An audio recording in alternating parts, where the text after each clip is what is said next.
국제 정치 질서가 재편되고 있습니다. 국제 경제 질서가 새 판을 짜고 있습니다. 정치와 경제가 같이 맞물려서 완전히 새로운 세상을 만들어 가고 있는 와중입니다. 이미 그 변화가 시작이 됐어요. 그래서 이런 상황에서 그러면 우리는 어떤 선택을 해야지 되느냐? 대한민국은 다시 돌아가서 기술 패권의 시대입니다. 조지프 슈페트라는 사람이 경제학자가 그런 얘기를 했어요. 창조적 파괴라는 얘기를 많이 했습니다. 창조적 파괴 근원에는 기술 혁신이라는 게 있습니다. 기술 혁신을 통해서 창조적 파괴를 하고, 그런 창조적 파괴를 통해서 경제로 대변되는 우리의 삶의 질이 퀀텀 점프를 한다라는 게 그 양반의 논리입니다. 저는 여러분들이 좀 더 명징한 목적 의식을 가지고 여러분들의 연구 활동을 해 주셨으면 하는 바람입니다. 이 국가 R&D 거점인 출연연, 특히 마티형격인 키스트에서 이 기업가 정신 토크 콘서트를 하게 됐습니다. 국가의 생존 담보와 미래의 성장 동력 확충을 위해서는 우리 출연연 등 이 산학연의 이 역할이 매우 중요하죠. 특히 거기에 기업가 정신이 있어야 되는데요. 그래서 우리 이 산학연정 대표들을 모시고 우리 출연연을 비롯한 이 산학연, 그다음에 우리 국가 이 R&D 혁신 등등등 해서 한번 말씀을 나눠보도록 하겠습니다. 자, 이제는 출연연과 함께 이 산학연 국가 R&D 핵심 축인 이 산학을 대표해서 나오신 이 황 회장님, 그다음에 박 교수님께 질문을 좀 드리겠습니다. 출연연이 이 산학연 이 거점, 국가 R&D 거점 역할을 좀 잘하고 계시다고 좀 보시는지, 좀 솔직한 평가와 함께 좀 주문사항이 있으시면 좀 말씀 좀 부탁드리겠습니다. 대한민국의 대학하고 대한민국의 연구소는 총체적으로 위기입니다. 성장 동력 이제 거의 없고요. 그 다음에 이제 내려가는 일만 남았습니다. 거의 이제 힘이 다 빠진, 이제 이미 힘을 소진한 이제 이런 상태라고 봐야 되겠죠. 자, 이런 상황에서 사실은 아까 우리 이사장님 또 이제 원장님께서 말씀하셨습니다. 그래도 여러 가지 우리가 좋은 통계도 있고 합니다만, 사실은 아직 피부에 와닿는 표현이라기보다는 사실은 굉장히 빈약하고 작은 그런 실적이라는 걸 먼저 말씀드릴 수 있겠습니다. 제가 출연연 데이터를 정확히 갖고 있어서 말씀을 제가 잘 모르겠으면, 대학 같은 경우에 사실은 우리 산학협력을 얘기하고 기술 이전을 얘기하고 창업을 얘기한 지 벌써 20년이 넘었습니다. 죄송한 아주 굉장히 부끄러운 얘기입니다만, 서울대학을 비롯한 메이저 대학에 아마 출연연도 같은 범죄에 들어갈 겁니다. 기술 이전과 상용화 실적이 1년에 10여 건 내외 아주 메이저 대학, 아주 쉽게 말하면 스카이를 표현하는 겁니다. 1년에 R&D 투자되는 비용이 엄청나다는 걸 알고 계시죠? 그 다음에 엄청난 비용이 들어가는 걸 알고 계시죠? 예. 한마디로 말하면 정말 비스켓 정도 되지 않습니다. 아주 정말 보이지 않는, 아주 거의 존재감이 없다. 그 다음에 기술 창업이라든지 이런 부분을 보시면 이제 사실 굉장히 많은 창업 데이터가 있습니다만, 사실은 그런 부분에서 너무너무 빈약한 이런 창업, 그리고 산학협력, 기술 이전 이런 부분에서 뭔가 혁신적인 그런 생태계가 만들어져야 되는 것이 정말 필요하다는 것을 말씀드리고 마이크를 넘기도록 하겠습니다. 저는 과학자와 기술자는 구분해야 된다라고 생각합니다.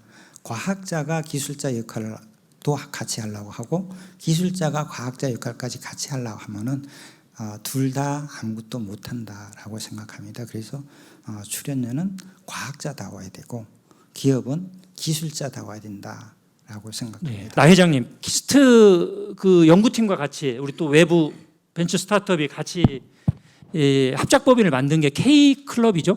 이름이 한 100여 개사가 지금 이 키스트 내에서 활동하는 걸로 알고 있는데, 바로 회장을 하셨었거든요. 그래서 키스트를 비롯한 출연연 문화를 잘 아실 텐데요. 이런 출연연의 기술 이전과 이 창업 생태계에 관해서 좀 평소 솔직하게 어떤 느낌을 갖고 계시고, 또 좀 이렇게 좀 바뀌었으면 좋겠다, 이런 말씀 있으면 좀 코멘트 좀 해주시죠.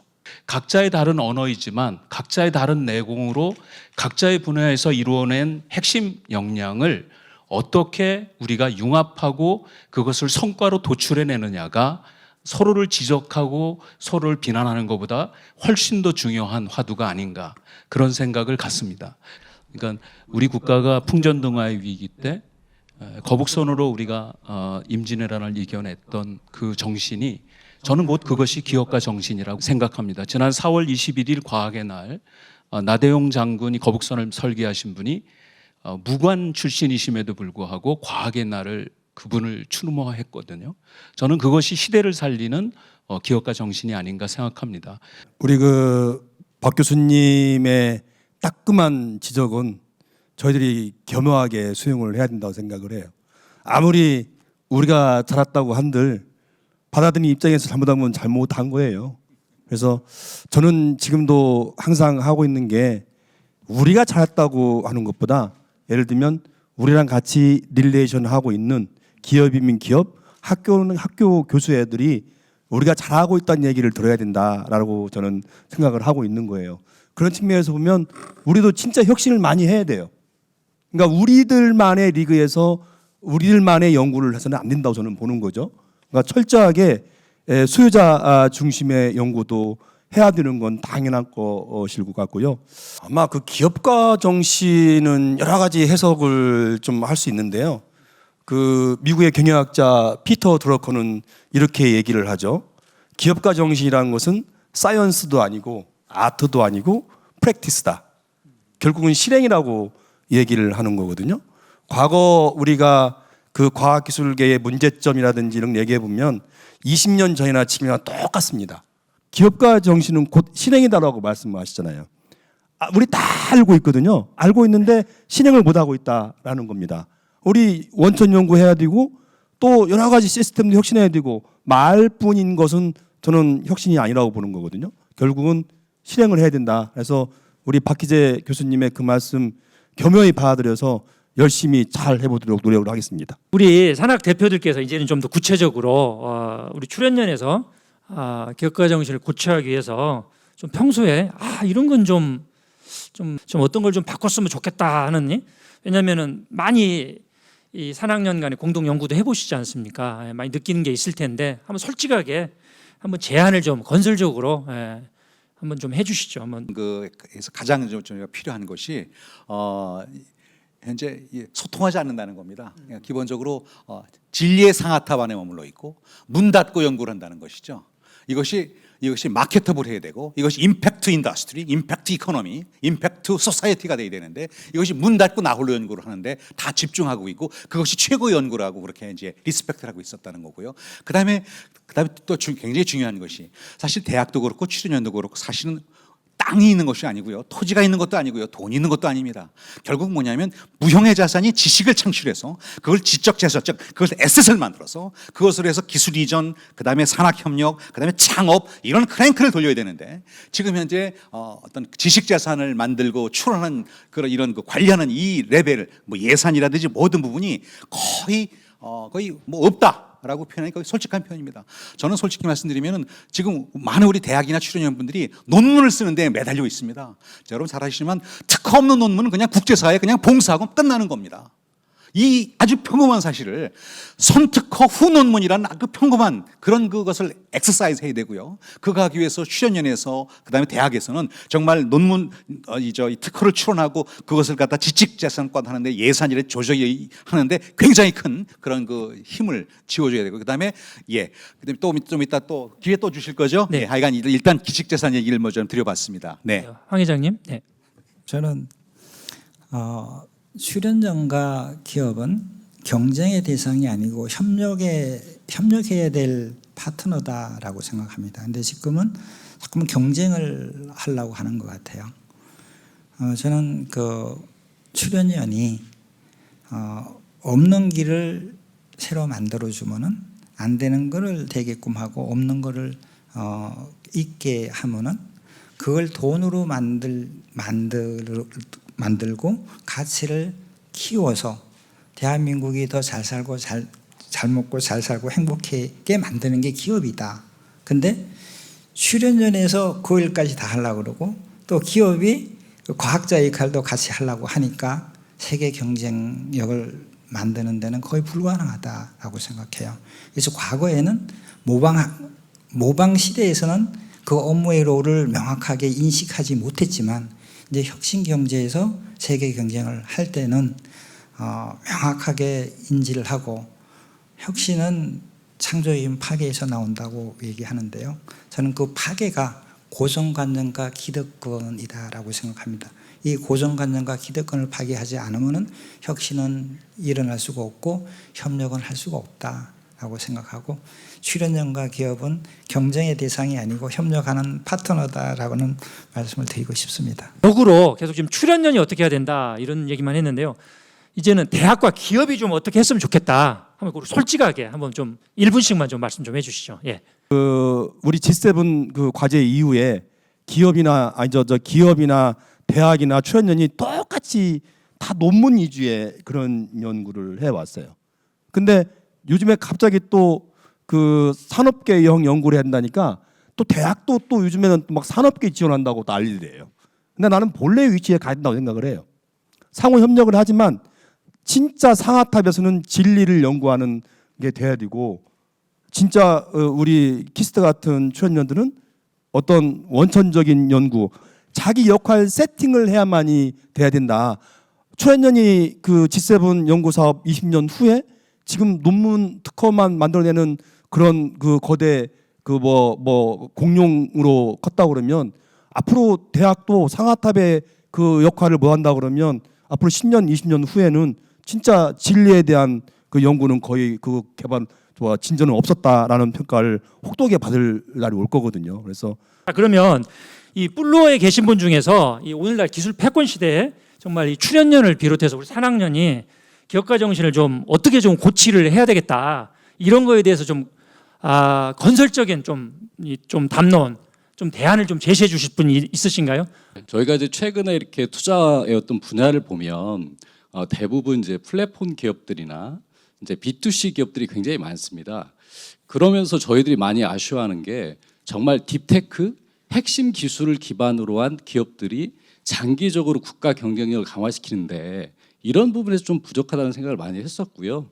그래서 이제 오늘 사실 이 자리에 와서 어떻게 보면 키스트가 이제 그런 핵심 기술을 기반으로 한 기술 사업화 측면에서 어떻게 보면 중심적인 역할을 할 수 있다고 생각해서 사실 왔었고, 그래서 이제 앞으로 사실 이런 부분에서 지금은 양적으로 많이 확산이 됐다고 말씀하시지 않습니까? 근데 시간이 지나면 결국은 양에서 질이 나온다고 생각합니다. 그래서 저희 입장에서는 산학연이 클러스터링하면서 좋은 기업들이 많이 배출되고 또 저희 중소기업진흥공단에서도 그런 역할을 일부 할 수 있으면 좋겠다는 생각으로 발언을 마치도록 하겠습니다. 그런 기술이든 금액만 말씀을 하시는데 제가 좀 생각은 이게 500억이 됐든 70억이 됐든 기업에 들어가서 그 기업에서 이게 얼마나 활용이 잘 돼가지고 실질적으로 제품이 나오든 아니면 어떤 매출액에 도움이 되든 그런 금액들이 산정되면은 좀 출연연의 어떤 역할이 더욱더 이렇게 부각이 되지 않겠냐.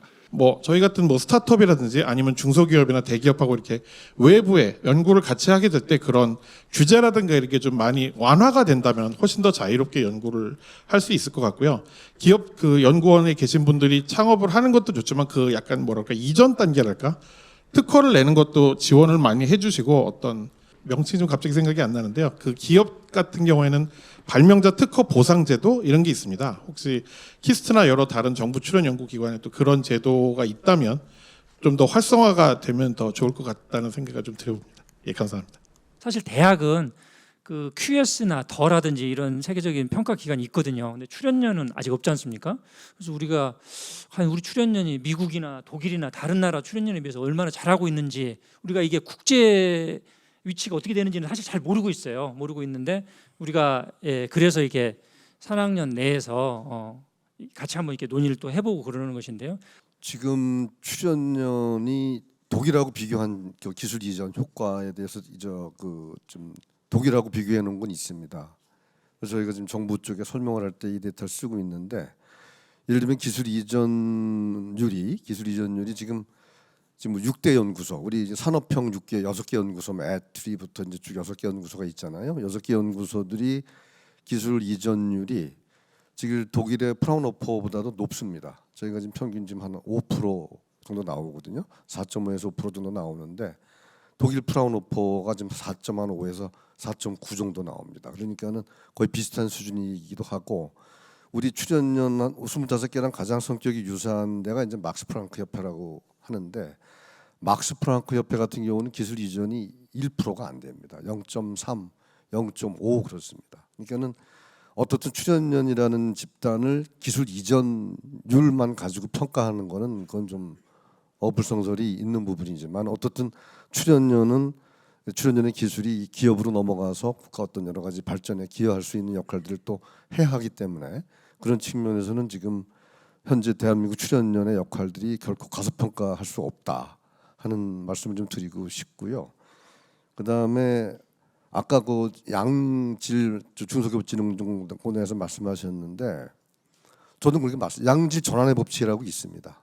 그러니까는 질이 높아지려면 어떻든 양적으로 일단 뭔가 팽창하는 시기가 거쳐가면서 그게 이제 질로 전환이 된다 해가지고 양질 전환의 법칙이라는 게 있잖아요.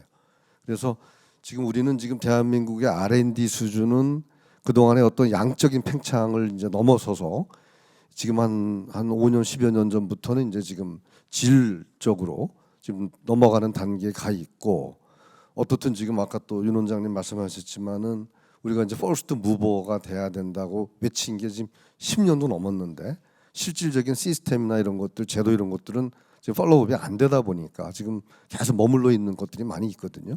근데 이제 그런 부분들이 앞으로 이제 차기 정부에서 좀 더 본질적으로 근본적으로 좀 뭔가 이렇게 어떤 변화가 모색이 돼야 되는 그런 어떤 그 현재 그 시기에 와 있다. 그래서 그런 부분에서 이제 모멘텀을 우리가 확보하지 못하면 진짜 진정한 선진국으로 앞으로 과학기술 선진국으로 가기는 쉽지 않을 것이다 하는 그런 고민들 걱정들 좀 많이들 하고 있습니다. 근데 그런 부분들이 지금 이제 차기 정부에서 앞으로 과학기술 중심의 뭐 어떤 국가 운영을 하신다고 하니까 저희가 이제 많이 어필도 좀 하고 있고 또 그런 부분들에 대해서 지금 많은 고민들도 지금 진행이 되고 있는 걸로 알고 있습니다. 박수 한번 보내면서 일부 특별 대담 시간을 마치도록 하겠습니다. 감사합니다. 네.